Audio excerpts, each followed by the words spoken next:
It'd be great if I could integrate these NGPF activities in a school where I taught in a computer lab or with one-to-one devices, but what about the students in schools where technology is a little harder to come by? Hi teachers, my name is Laura Shaneke. I teach financial literacy in Menominee Falls, Wisconsin, and I'm a 2019 Next Gen Personal Finance Fellow. Here are a few quick ideas for integrating NGPF with limited or no technology so that no tech is no problem. Move activities are designed to get your students up and out of their seats, usually interacting and discussing with classmates. They work well either as an introduction to a unit to activate prior knowledge or as a review of content learned. Typically, some teacher prep is required, such as printing out card decks or other materials for students to reorder, such as these here. Move activities are housed on the NGPF website under each unit's activities sections, or you can find multiple of them by searching for Move. The beauty of a Move activity is that there are often multiple rounds, so it can be as brief or as in-depth as you would like. One of my personal favorites is What Determines Your Insurance Premium, where students investigate what factors of their lives impact how much they will pay for insurance. This NGPF fan favorite has a low-tech option that can be delivered straight to your inbox by subscribing to the blog or accessed via the NGPF website.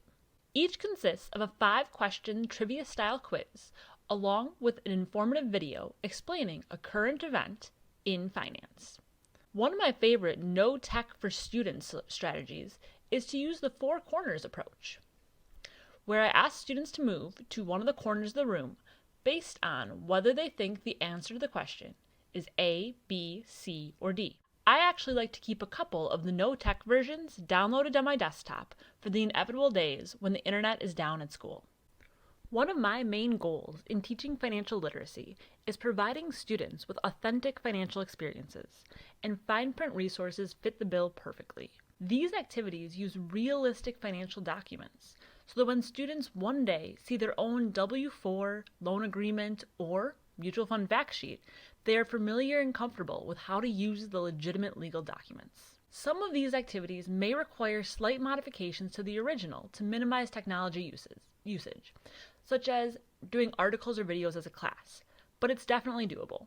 One of my favorite no-tech solutions is actually just printing the accompanying forms for each student and asking the worksheet questions discussion style, all while integrating my own side tips and comments for how that particular form applies to students' lives.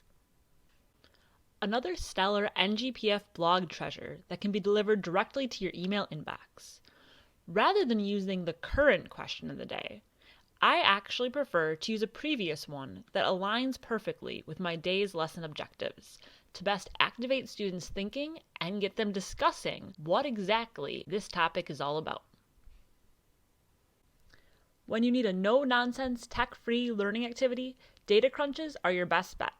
Each consists of a set of data and accompanying questions. You could work through it either by projecting the worksheet and working as a class, or by making individual copies for students.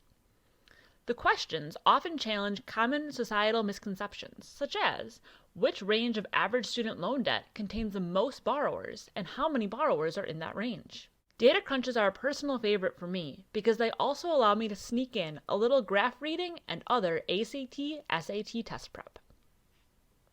Thanks, teachers. By working together, we're one step closer to achieving Mission 2030 so that all students have access to quality financial education, including those with limited technology.